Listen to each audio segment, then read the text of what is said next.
Hear from Ryan Reynolds, actor, entrepreneur, and advocate, about his personal experience with Parkinson's-related hallucinations and delusions.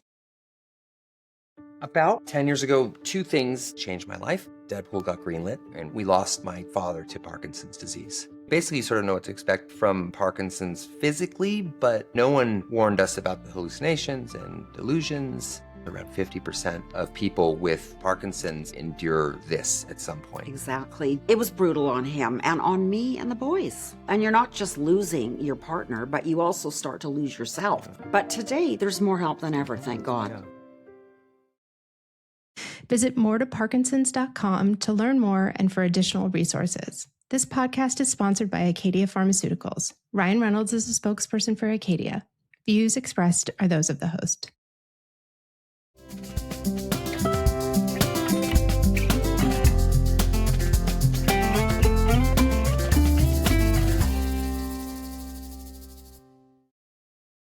Hi, everyone, and welcome to the very first episode of Too Young for This Shit. I'm Allie Signorelli.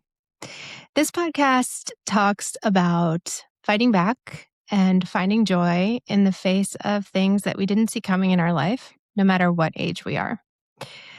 I am so excited about today's very first episode. And if you had told me a couple of years ago when I was first diagnosed with young onset Parkinson's that I would not only get to meet Michael J. Fox, but actually sit down and interview him, I never would have believed you. Like every child of the 80s, I was obsessed with Michael. I watched Family Ties and Back to the Future and pretty much everything he ever was in. And then as a nonprofit fundraiser later on in life, especially working in the brain health space, I was just in awe of the organization he had created and the incredible work they were doing to find a cure for Parkinson's disease. So when I was diagnosed, reaching out to the Fox Foundation was the very first thing I did. I wanted to participate in finding a cure. I wanted to get involved. I wanted to put some purpose to the pain and the grief that I was feeling about being diagnosed in my 40s. The foundation has been an incredible lifeline for me personally, for my family. I am now a member of the Fox Foundation's Patient Council. I am the host of their national educational series called Parkinson's IQ and You, and pretty much do anything they ask me to do to make meaningful progress towards finding a cure. Michael is not only an icon as an actor and a philanthropist and an advocate and an author, but it's hard to put into words the role he plays in the life of those of us in this community. He is a beacon of hope and light, and his positivity and his resilience are a guiding light for all of us who are facing the same disease that he has. And we are just so incredibly grateful to have him as our fearless leader. Today's episode, we talk about Future Boy, which is his book that he wrote with Nelle Fortenberry, who also joins us for the conversation. It tells the tale of the time in Michael's life when he was filming Family Ties during the day and Back to the Future at night. We talk about creating the Fox Foundation and where he sees it going from here. And we talk about life with Parkinson's, as well as his return to acting in the hit show Shrinking opposite Harrison Ford. Hope you enjoy our conversation. Here's Michael J. Fox and Nelle Fortenberry. Hey, Michael, how are you? Well, thank you. Thanks for doing this. My pleasure. My pleasure.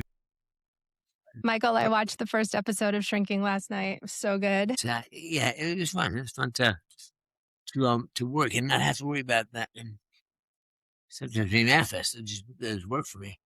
Yeah. It's a relief, I'm sure.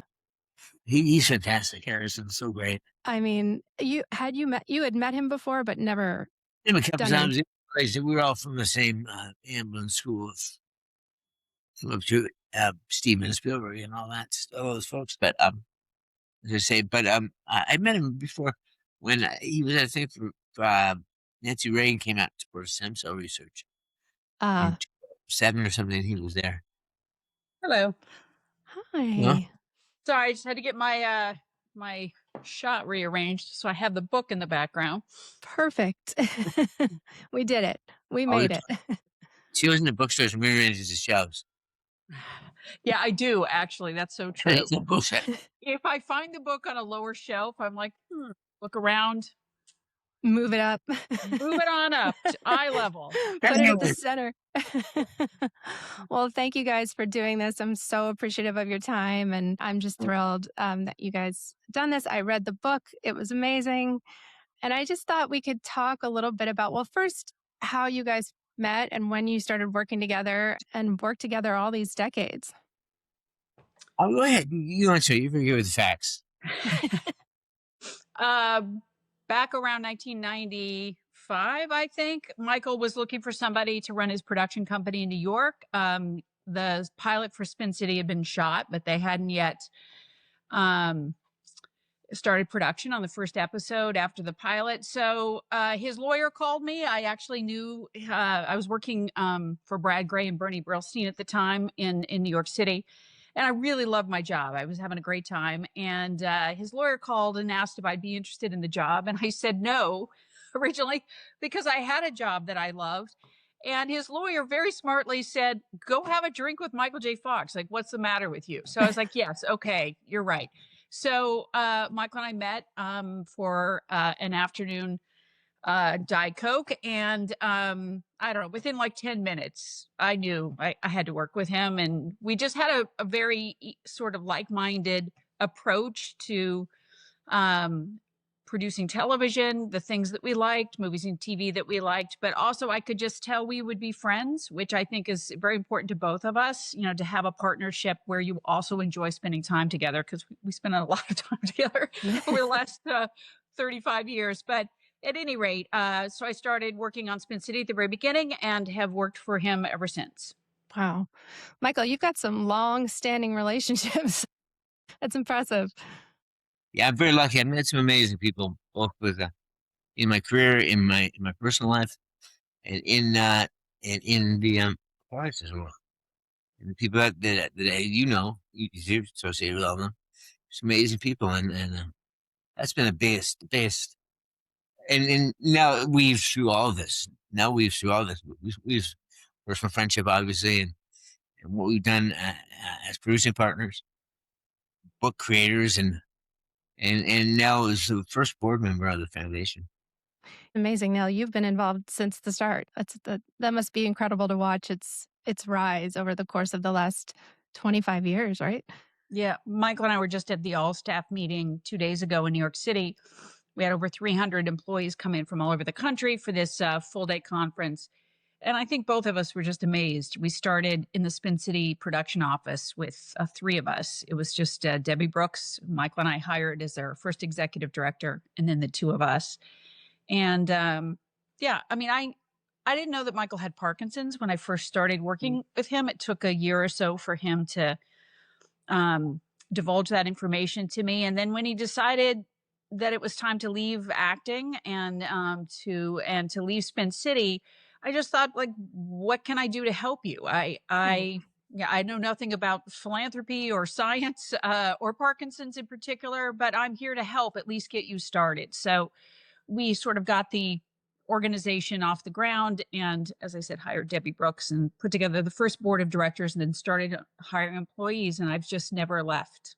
You understand the first rule of business, of philanthropy, of show business is fake it till you make it. Fake it till you make it. And Right. We did. We did a lot of that. Well, and I actually think the fact that you maybe didn't know that much, or that you ran it like a business in those early years, is why it's so successful today. I've been in nonprofit my whole life, and I think a lot of organizations get bogged down in sort of the bureaucracy and the way that nonprofits sort of always operate. And I've always thought of this foundation as sort of the outlier to that. So maybe it's a good thing that you were faking it. So the book talks about a very specific time in your career, Michael, when you were filming Family Ties in the daytime and Back to the Future at night. How do you have all of that memory of that time? Is there archival information? Where did you draw on all of that incredible detail? And why was it important for you to share it in this book? Well, as some of the familiarity with Parkinson's would know, my short-term memory sucks. Yeah. I can't remember what I had for breakfast. It's very hard to download that, to choose what I'm going to download and use it at the appropriate time. But the long-term stuff, the childhood and the early career and all that stuff, it just comes back to me like I was there. Like, probably because it's the most sensate and aware as you ever are to what's going on around you. Everything's high stakes. Everything is huge. You're trying to make it in the business, and you come down from Canada here for a couple of years and eating garbage and a terrible situation. And it turns, you remember all that. When it turned you, that's the big stuff. And we did that. We did the movie. It was I don't know, all that stuff just stayed with me, and it's fun to tell those stories because people. It means a lot to people, and that's the most amazing thing. It means more to other people than it means to me sometimes. And Nelle, when you came on to help write on this particular project, I imagine you did tons of interviews with all of the different people involved, and were you able to track down a lot of the folks that were in these scenarios with Michael?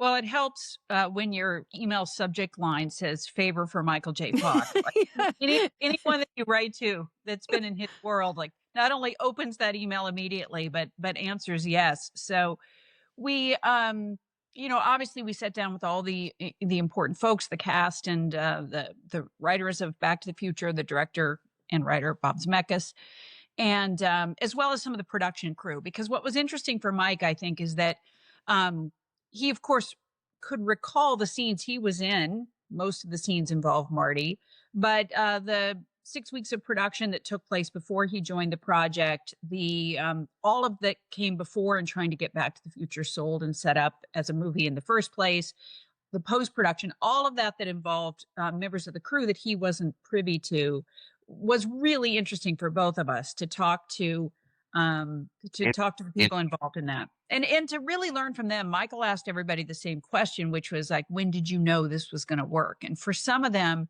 it was Michael's first day on set, but for others, it was really the first audience screenings when they could see, like, we think this is good, but you just never really know. You never know what an audience is going to respond to. So to hear those stories, I think for both Michael and I, was so thrilling to hear what it was like when the movie was first shown to an audience who knew nothing about what they were about to see. And, Bob Zemeckis told us a story about how, like, even in the first 10 minutes of the film, which is largely, as Mike writes about, it's like laying pipe, which is all the exposition that you need to know in Back to the Future, so that when he goes back to 1955 and these things start to play out, you've established those for the audience. So the movie doesn't really kick in until Marty gets into the time machine and goes back in time. But Bob Zemeckis said, like, even in the first 10 minutes, people were cheering. Yeah. And just like, wait, you haven't even gotten to the good stuff yet, Really fun. Well, that's I not couldn't easy. believe. Excuse me. Go ahead. We put it more graphically when he talked about, like, now you can see some stuff. It's true. Yeah. I don't know if we can say those words on your podcast. You can say anything you want on my pod. There are no rules here. They don't even know what's fucking coming. Yeah. And Yeah. That's so true. There's an audience card that someone filled out that he has framed in his office. So one of the information cards that the test audiences fill out, and it said for comments, it said, "Most movie I've ever seen, it fucking rages up and down." He's got that on the wall. Pretty good description. Yeah, Roger Ebert wrote that. That's incredible. Yeah, I couldn't believe that the producer, right, of Family Ties turned it down on your behalf without you even knowing. Like, that's fascinating to me nowadays.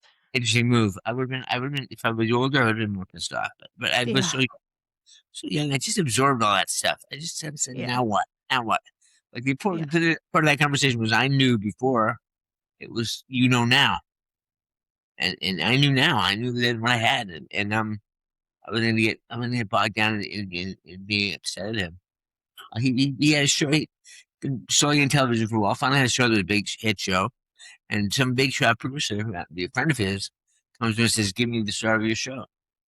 He said, No, I'm not going to do it. So then all these other things happen, and we ended up having some time off anyway. But I used that time to shoot Teen Wolf, and then as I finished Teen Wolf, this mechanism started for getting me on Back to the Future, and it's see, how do I remember it? It just all of a sudden lays in like a mosaic in my life. I get all the pieces, I understand how it went. Yeah, I mean, formative experiences for sure. So you have done this book together. You worked on Still together, the incredible documentary of last year. It was 2 And years. I was working on all my books. This is the first book she's a co-editor on, but But she's been there for everything I've done. I mean, what's interesting about my background is in production, television production, but putting a book together is not that dissimilar. So when we sat down to work on the previous books, and most especially this one because I co-wrote it with him, you really just start with an outline of questions and places that you think would be interesting for a reader. We write, and he's written the previous books, and we wrote this one out of order. So it's not until you have a chunk of material that you start putting the puzzle pieces together. Like, how does this book begin? And what would logically come next? We didn't want to do it in just like scene one. We didn't literally want to write it from the start of the movie to the end in terms of script order. And he's very good at like finding a place in a book to say, I have a story that relates to that from my childhood, so that we could go back in time and really learn what it was that spoke to him as an actor about particular moments in Back to the Future. So of all the books, this was, for me as a reader myself, one of the most fascinating to sort of sit on the sidelines and listen to him talk to his cast members and the producers and all these people that I really admire myself, and to hear their stories as well. Well, you give yourself credit for what you did. You would have conversations with me, and unbeknownst to me, you'd be taking notes. So we sit down and talk. She pulled out conversations from 4 or 5 months earlier that she had written out very specific notes, and we just converted into a chapter. So I didn't have to do it on the I didn't have to, like, she wouldn't say, "What do you think of this?" She'd say, "You said that this was," and then it sparked in my head. I was like, yeah. Michael, had you written a lot? It's not to say that every actor is a writer, right? Was writing something you had done a lot of when you were a kid, or is it something you developed after acting? Anything that had no potential to be a saleable ability. I wrote, I drew, I played guitar, did all that stuff, and I started, and then discovered acting in my early teens, and that was the first thing that paid me. I was acting, so I did that.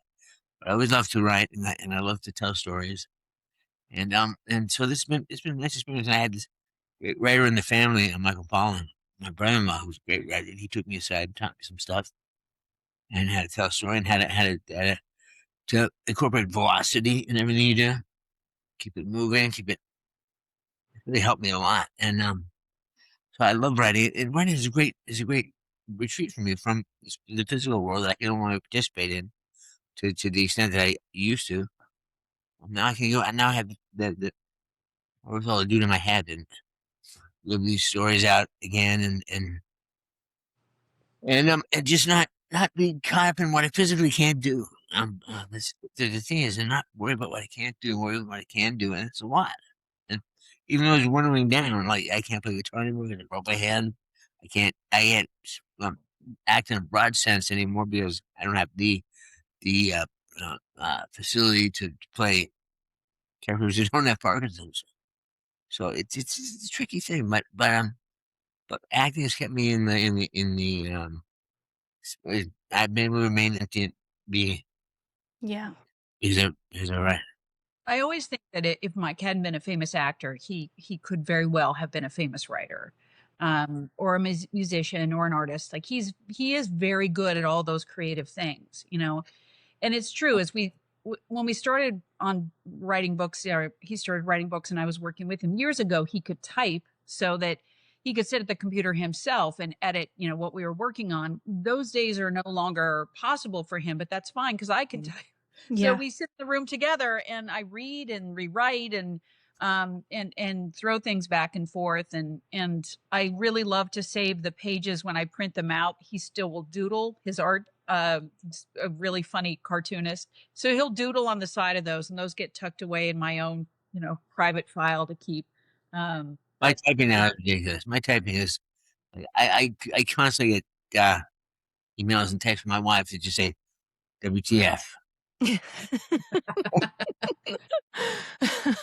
I'm right there with you. I also think that's part of just texting these days. It just seems extra hard for everybody. But so what's next for you? Are you working on any future collaborations, the two of you? Oh yeah, I'm sure we'll do something. We've got a project that we're working on in early stages, and I'll always do something. And I will end up beach chairs in the glow of the apocalypse. That's right. Exactly. We also, Mike and I work on a few film projects each year for the Michael J. Fox Foundation. So that also keeps that creative part for both of us of production going, from concept to production to editing, to post production. Those films show at our events, but then they also go onto our website so that our Parkinson's community can enjoy them, and that's always a lot of fun. So this is about the time of year where we start to think about what our next film might be for the foundation. Yeah, I cry every single time I watch the World's Toughest Row video, Yeah. which an amazing story, but also just the way you two depicted it on screen. And I literally cry every single time I see it. Like that bird this morning. I mean, it was that bird flying into landing on the boat. Yes. Unbelievable. Which Yep. was interesting. Before the guys left, we put the GoPros on their boat. We'd worked a lot in advance of them departing on that trip. Michael had met with him several times, and I'd gone out for some of their practice rows. But at any rate, I said to them, it would be really amazing if you could capture any sort of marine life, or any animal life while you're out on the open ocean, especially as you get closer to Hawaii, because the closer you get to land, suddenly that starts to appear. So that was just pure luck that bird landed on their boat when they were, almost within sight of Hawaii finally. Unbelievable. I just can't believe Pat spent 40 days or however many days it was Yeah. out there. It's just, I can't leave my house with Parkinson's too all that often, let alone row across the Pacific. Truly amazing. And the amount of money raised, I think, is just a testament to how much people care about the foundation and you, Michael. It truly was groundbreaking. They really want to get this done, and I think we're more confident we will. Great people, and it's interesting right now because to be involved in optimism is a political act. Like optimism is like pisses some people off when you're optimistic, and it challenges them, and it puts them in a corner. And we had to just continue to do that because we are optimistic because we know we have people and resources and pointers of breadcrumbs to take us where we need to go. But we can't just keep running against walls. And with all this crazy stuff that's going on right now, people are starting to see what matters and what's important. Right.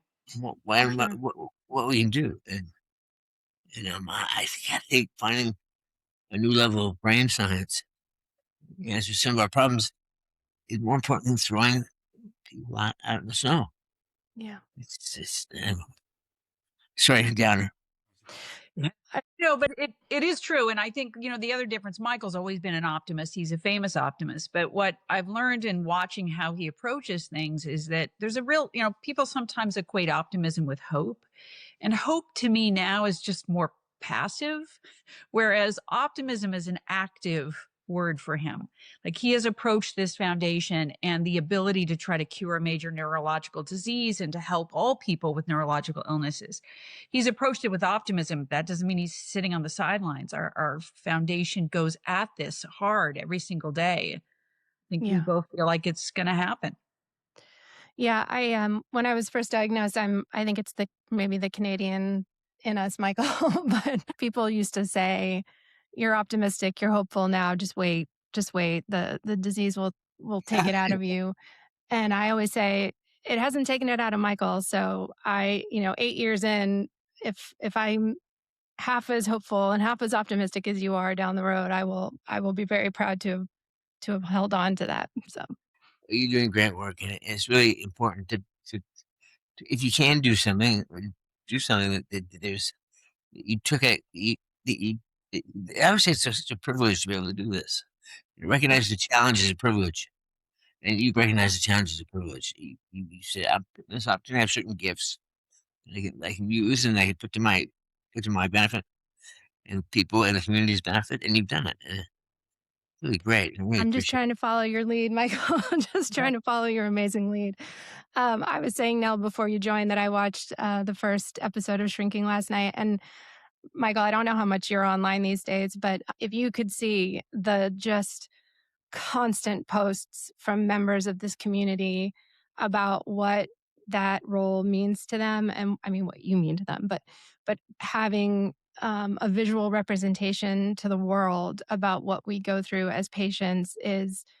I hope you can scroll through it and see some of the comments if you haven't already, because people are deeply, deeply moved. No, does that for me. No, it's That's right. I do the scrolling. no, because you're blowing up. I say I'm blowing up. I'm blowing up. That's why I want some breakfast. But, um, It is, social media can be a double-edged sword, as you know, and so sometimes it's just better off not to even, peek under there. But Oh, I know. but I know what you're saying. The Parkinson's community, well, they've all been very supportive of Future Boy. They love the book. But yes, to see Mike still acting at this point and to see him portray a patient, in a show like that deals with it comedically, but also Bill Lawrence is so good at the heartstrings part of writing. So of course Mike pulls off both of those beautifully. Yeah. It's like you've done it before, Michael. Yes. No, it really, I think it's important for the world to see the realities of Parkinson's, but also the rebellion aspect of it. The "fuck Parkinson's" line is just so appropriate. I feel that way, and I think most of the community feel that way, and we're pissed that we have it. So we're not just gonna go down without a fight. So we're you're the same following your lead for sure. road to Sexville. Yeah, we're on the road to Sucksville. If I could have had anything else in common with you, Michael. Um, well, if people haven't read the book, they should go get it. It's a fast, easy, amazing read. It's a look back into a totally different time. I loved the story about the stuntman who just wandered on set. It was like, get on with the job. The legend. Yeah. Amazing. My hair Well, teacher. thank you guys for your time. And if people haven't got it, go get the book. Check out Shrinking. It's amazing. And support the Michael J. Fox Foundation. It has been a true lifeline for me and for my family after being diagnosed. We need it more than ever. Yeah, you're great. Great to talk to you. Yeah. Thank Thank you, you. Allie, for Nice your to meet enthusiasm. you. No, see you again soon. Great. Bye. Awesome. Take care. Bye-bye. Thanks. What an incredible privilege it was for me to be able to chat with Michael and Nelle about Future Boy and about their work with the Michael J. Fox Foundation. To learn more, visit michaeljfox.org. And stay tuned for another episode of Too Young for This Shit coming soon.